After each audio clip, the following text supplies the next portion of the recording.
想用好看的陶瓷花盆，但是又担心陶瓷盆不透气，怎么办？这两天呢，我发现了一个非常好用的陶瓷盆套盆小技巧，可以实现家庭废物利用，然后又非常的好用，那就是我们通常用的这个铝箔碗，也叫锡纸碗，就是我们平常用空气炸锅呀或者烤箱用的。然后它的质量呢又比较的轻薄，然后有厚的有薄的都可以哈。然后我最近正好出去露营嘛，然后买了一下，我后来发现这也非常适合用来给花盆做套盆啊，因为它的质量是非常可以就是随意的这样弯折的嘛。然后我给大家看一下我怎么用的，看这盆非常好看的这个盆吧，它是一个陶瓷花盆，对不对？非常的好看，而且它的形状呢又不是那种就是正常的这种。怎么说？就是这种碗状的，它是有一点就是飞碟款的这种，然后这种呢，它就非常适合用这种铝箔碗来给它做套盆。套盆除了好看之外，还有一个比较实用的一点，就是比如说我们养的这盆花，它的花头还有植株都比较重嘛，然后我们原来用的这个塑料盆它比较轻，然后又用的营养土也比较轻，然后这个呢它就很容易倒，所以呢这个时候呢也可以非常适合，然后用一个陶瓷盆来套盆。它其实原本是有孔的，一般我们买的陶瓷花盆大部分都是有孔款。所以呢，就一般都会漏水的。如果我们直接套盆使用呢，水当然可以顺畅的流下来，但是呢，我不想把家里弄得到处都是水。如果我们直接套盆呢，就底下一定要垫一个托盘，然后再把水倒掉，反正就不适合搬来搬去的。我觉得，也挺麻烦的。所以呢，我就比较喜欢在里面给它套一下，这样呢也不影响美观。给大家看一下，然后它就是我们就是直接这样。还有把它放进去，而且它这个非常好塑形，我们就可以按照这个花盆的器型来给它，就是小心的给它捏一下，哎就可以了。你看，就算是这种飞碟款的也很适合，它也很适合使用。然后我们这时候再把花放进去，这时候我们再浇水，它就不会从底部漏出来了。就可以实现在里面也放一个托盘的效果，就挺好用的，而且非常的美观，是不是？很多款花盆都可以这样操作，除了这种飞碟款的，就是平常我们非常常见的这种花盆的器型也是可以适用的。给大家可以看一下，这个也是套盆的，你看这种的花盆，这个铝箔碗也非常的适合，非常的贴合，而且它的这个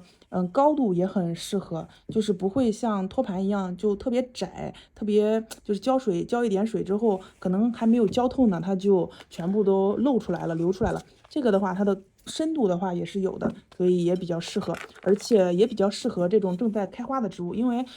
比如说。这盆天竺葵它正在开花的话，一定不要缺水。如果缺水的话，它的花瓣就非常容易掉，然后花苞也会干。所以呢，也非常适合就是套这种的花。先说一句，我们可以在厨房用空气炸锅或者烤箱用一次之后，把它刷干净，再把它用作花盆的套盆或者托盘使用，这样才能达到废物利用的目的嘛。当然用新的也是可以的，它这个价格还是比较便宜的，而且在家庭使用中它还是挺普遍的。当然，如果我们家里没有这种锡纸碗，我还有很多其他的这种陶瓷盆套盆的小妙招分享给大家。其实我之前也给大家分享过很多啊，还可以用防水胶带，然后可以给大家看一下，这盆这个鹿尾花就是用的防水胶带，可以看到吗？底下是粘了一个防水胶，这样它也不会漏。然后，哎，就把这个开花的这个花套进去就行了。哦，这个里边加了2片。这个碎的这个瓦盆吧，是因为这个花盆不是特别高，所以呢，为了垫一下。然后如果有的花比较高的话，就不用垫了。哎，看这样是不是也非常的实用？大家看一下，同样使用防水胶的还有哪些？这盆也是用的防水胶的方式来套盆的，给大家看一下，看。这样的话就可以让它底部存一点水，然后也可以让它底部比较湿润。这盆蝴蝶兰的话也是的，之前也给大家拍视频分享介绍过，然后也比较有利于它长根。然后这盆呢是给大家上一个视频吧分享过的，也在氧化工具合集里，不是用的那个防水胶，也不是用的铝箔碗，是用的就是我们买衣服时用的那个，就是这个包装袋。然后大家感兴趣的也可以去看一下，这个也非常的好用，然后也可以，也非常能适合很多的器型。然后这个的话也是用的防水胶，哎，这个不好拿呀，看。这个用的也是防水胶，这样它就不漏水了。然后给大家介绍一个这一款的话，它用的方式是我们平常买奶茶的时候，哎，用的那个，哎，给大家拿出来看一下吧，这样不太方便看，给大家看一下，是买奶茶的时候用的那个奶茶袋子，它也不漏水嘛，我就把它直接缝在了这个，应该说是葡萄花盆里面，这样的话。它也不漏水，而且也非常好用。因为葡萄花盆不能够直接用，如果我们直接套盆使用，不带这个防水的工具的话，它就很容易腐烂。然后可以看到，我为了怕它一直水太多呢，还给它底下垫了一些就是碎的这个瓦片，然后嘞给它用了一个自吸绳，这样可以让它不会积水，然后又能够一直稍微的底部保持湿润，然后对开花的植物是非常好的。我用了挺久了。然后也没有问题。我们其实直接种也是可以的，只要你能掌握好浇水。这盆窗户边的这个玛格丽特，然后它底下用的这个托盘，给大家看一下，其实也是这种就锡纸碗，这样的话它就比较能够适应各种尺寸。如果你这个托盘它毕竟要适应这个外面这个窗沿的这个尺寸嘛，它就可以，你可以自己往里边推一点啊，都可以的，就比较方便，就是 DIY 吧，比较方便适应各种尺寸。你看，而且玛格丽特它是比较喜湿的这种花，所以我们用这种锡纸碗，它这个边沿高一点嘛，就是它正好呢，可以给它底下一直做点水，不然的话它这个花瓣就老容易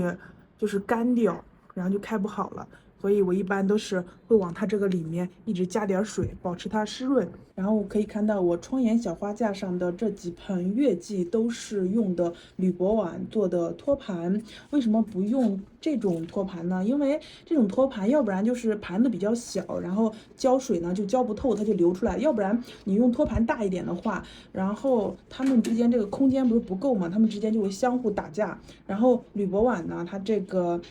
又比较高一点，然后它这个又比较的软吧，